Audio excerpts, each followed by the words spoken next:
سلام دعنا هبلنا تخطاتلتي أقسماويان مراخة بحفاش AMN نزي ساعات تتسنادو زيناتات انه فلما غندي ندبتاتينا ህወሓት ርካብ ስልጣን ተበሊጻ ደቀና ናብ ዳግማይ ሞት ከኣቱ ተገደደላ ኢሎም ክፋላት ማሕበረሰብ ትግራይ ብስፍሓት ክንድህስሶ ኢና ኣብ መንጎ ህፁፅ ሰብኣዊ ምላሽን ነዊሕ እዋን ዝወስድ ፖለቲካዊ ዘተን ዘሎ ምስሕሓብ ንህይወት ተመዛበልቲ ኣብ ሓደጋ እትይዎ ተባሂሉ ሰራዊት ምክልኻል ኢትዮጵያ ብዛዕባ ጽምዶ ዝተሰመየ ሓድሽ ወታደራዊ ተበግሶ ንዲፕሎማሰኛታት መብርሂ ሂቡ መንግስት ኣሜሪካ መስመር ማይ ሆርሙዝ ዘኸፍት ምምዕሎም ክፍጸም ተኽእሎ ከም ዘለዎ ሓቢሩ ናይዚኦምን ካልኦትን ዝርዝር ክስዕብዩ ሰናይ ምክትታል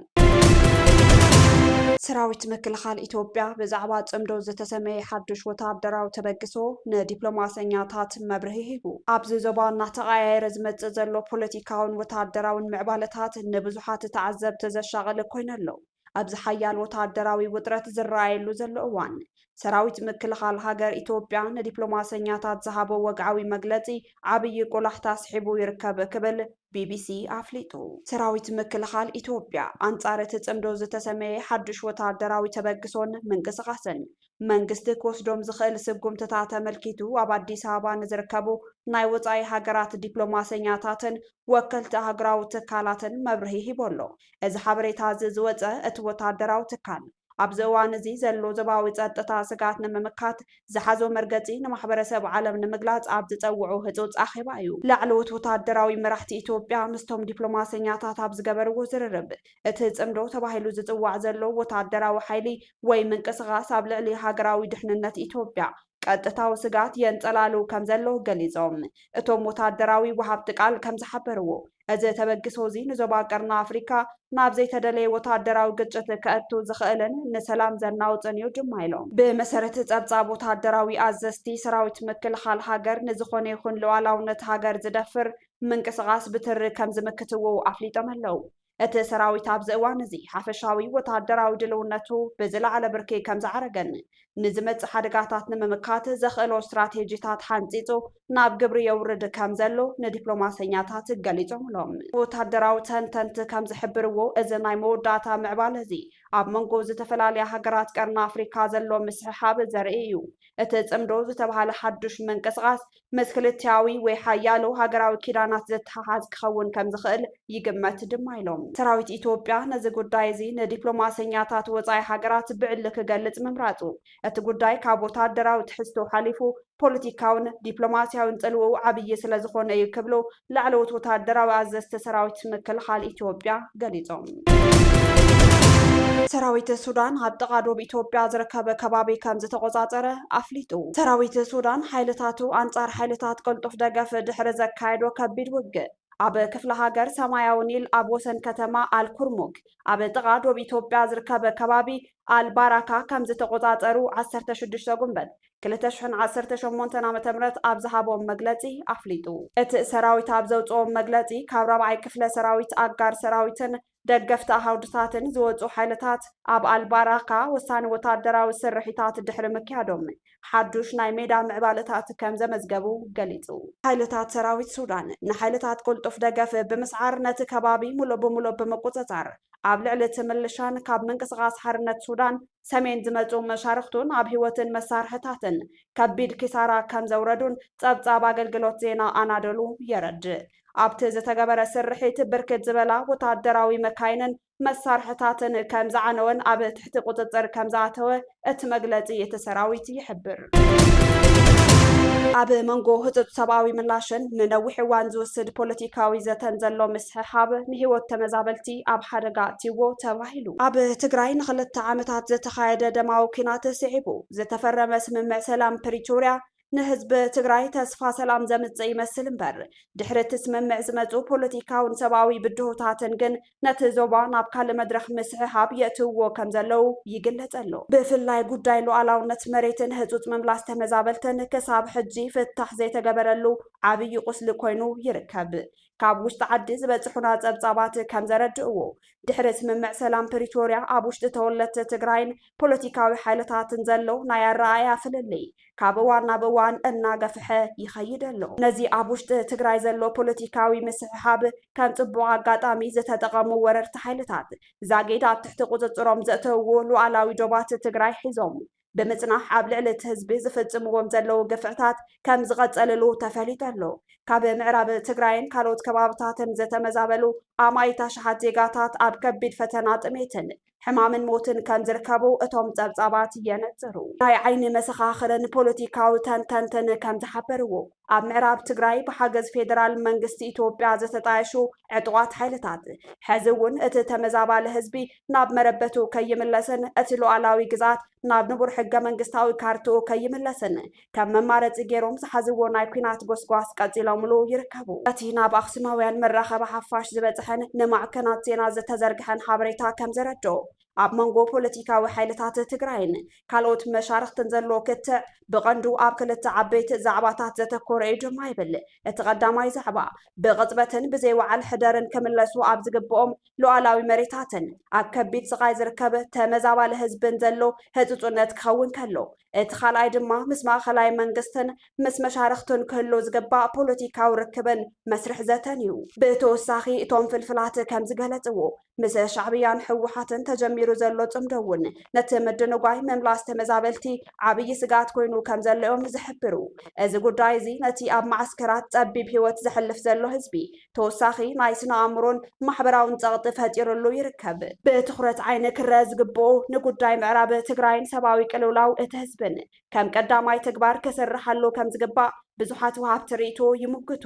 ይኹን እምበር ዛጊድ ካብ ዜናዊ ጸብጻብ ሓሊፉ ኣብ መሬት ዘሎ ተመዛባሊ ህዝቢ ከድሕን ዝኽእል ናይ ውሽጢ ኾነ ናይ ደገ ሓይሊ ንጹር መፍትሒ ከም ዘይቐረበ እዩ ዝግለጽ። እዚ ኣረኣእያ እዚ ኣብ ትሕቲ ጥንኩር ኩነታት ስደት፣ ሞት፣ ሕማም ንዘሎ ህዝቢ ምዕንጋልን መሬት ምምላስን ብቁልጡፍ ክስርሓሉ ከም ዝግባእ ዘተሓሳስብ እዩ። ፖለቲከኛታት ትግራይ ኣብ ጉዳይ ሉዓላውነት መሬትን ምምላስ ተመዛበልትን ዕሽሽ ዝበሉ ይመስሉ። ቀንዲ ኣንፈት ቃልሶም ኣብ ምምላስ ስልጣንን ውሽጣዊ ፖለቲካዊ ፍኽክርን ምእታዎም ከም ቀንዲ ስርሖም ገይሮሞ ይቕጽለለው ክብሉ ይኸሱ። ኣብ ውሽጢ ፖለቲካ ትግራይ ዘሎ ናይ ሓሳብ ፍልልይ ናይ ስትራቴጂ ፍልልይ ጥራሕ ዘይኮነስ ናይ ተረድኦ ቃንዛን ህፅፁነትን ፍልልይ እውን እዩ። ሓደ ወገን ንስምምዕ ሰላም ፕሪቶርያ ከም እንኮ ናይ ድሕንነት መስመር ገይሩ ክርእዮ ከሎ፣ እቲ ካልኣይ ወገን ግን እቲ ስምምዕ ንመሰረታዊ ሕቶታትን ሉዓላውነትን ድሕነት ህዝቢ ምዕራብ ትግራይን ክሳብ ዘይመለሰ ትርጉም የብሉን ብምባል የከራኸር። እዚ ምስሕሓብ እዚ ንመጻኢ ሓድነትን ፖለቲካዊ ኣንፈትን እቲ ዞባ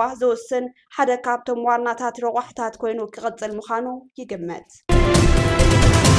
መንግስቲ ኣሜሪካ መስመር ማይ ሆርሙዝ ዘኸፍት ስምምዕ ሎሚ ክፍጸም ተኽእሎ ከም ዘለዎ ሓቢሩ። ኣሜሪካን ኢራንን ብኣሸማጋልነት ሳልሳይ ወገን የካይድኦ ዘለዋ ድርድር ሎሚ ክዛዘም ተኽእሎ ምህላው ጸሓፊ ጉዳያት ወጻኢ ኣሜሪካ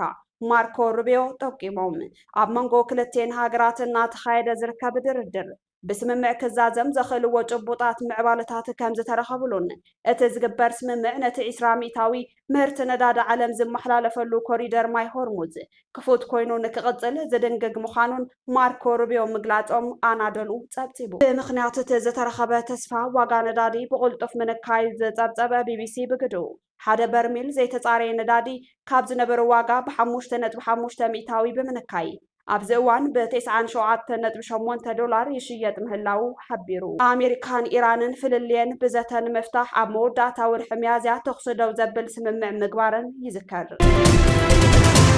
ኣብ መወዳእታ ሕወሓት ርካብ ስልጣን ተበሊፃ ደቅና ናብ ዳግማይ ሞት ከኣትው ተገድደላ ኢሎም ክፋላት ማሕበረሰብ ትግራይ። ኣብ ትግራይ ኣብዚ እዋን መነሰይ ናብ ዝኣትዎ ጸኒቕዎ ብተለኣኽቲ ሕወሓት ገዝኡ እናተኳሕኩሐ ንዓ ናብ ምግዳል ዓደድሕን ጸላትና ክንስዕሮም ኢና ዝብሎ መደረታት እናስምዑ ብመኪና እናፀዓኑ መንሰይ ይሓፍስዎ ኣለዉ ክብሉ ክፋላት ማሕበረሰብ ገሊፆም። እቶም ወገናት ሓዘን ይኣኽለና መንሰይ ትግራይ ልቢ ግበር ሕወሓት መንሰይ ትግራይ ንኩናት ጥራሕ ትደልዮም ሰበስልጣን ከፍትሙ ስልጣንን ሃፍትን ከዕብዩ ደቅና ክሞቱ የብሎምን ሓዘን የብቅዕ ክብሉ መረረቶም ገሊፆም። መንሰይ ያኽለካ ሓደራ ንመኪና የለና ንቁዝምና የለና ጠወርትና ጠፍ هذا ونات ما حاجز غيركم لكم ملس كبل إني أقدر أخرج وصل بحاله سدرا سوات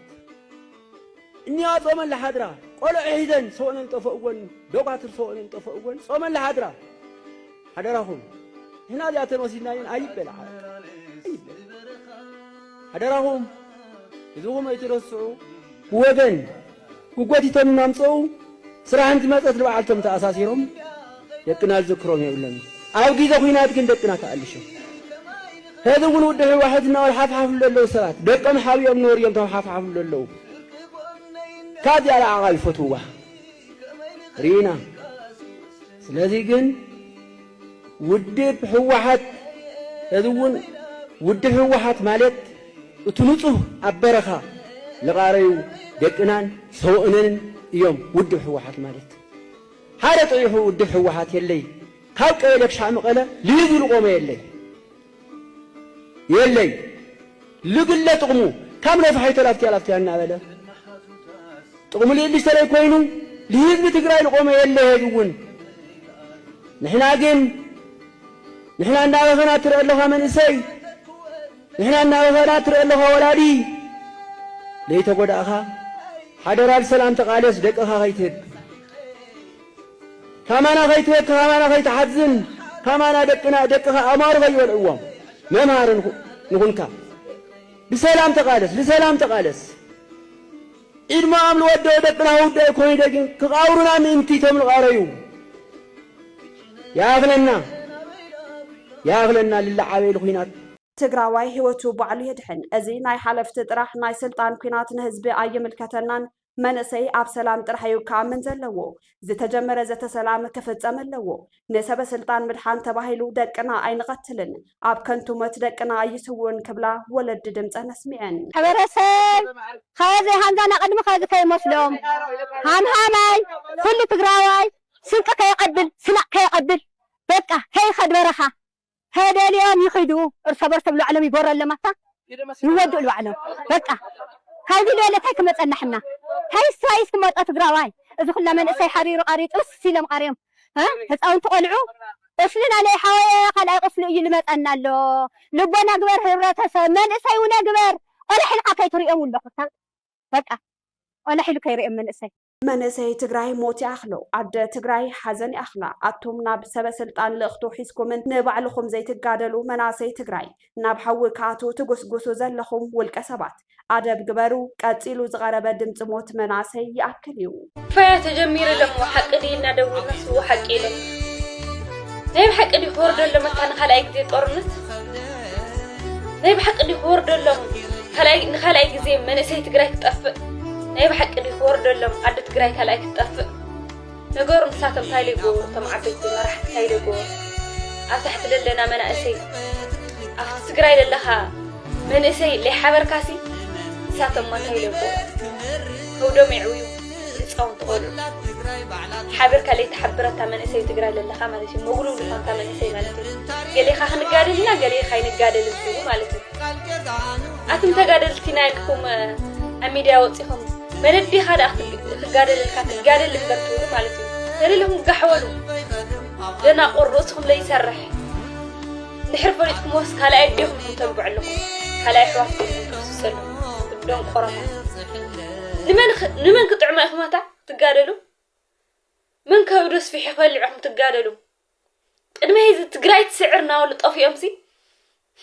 تقرأي أنت كوين أنها تريوا لهم عد تقرأي أنت كوين أنها تريوا لهم سكاب هذا دم تنبع له أتقرأي ستاي استخاخ كونكشن إنها تري لهم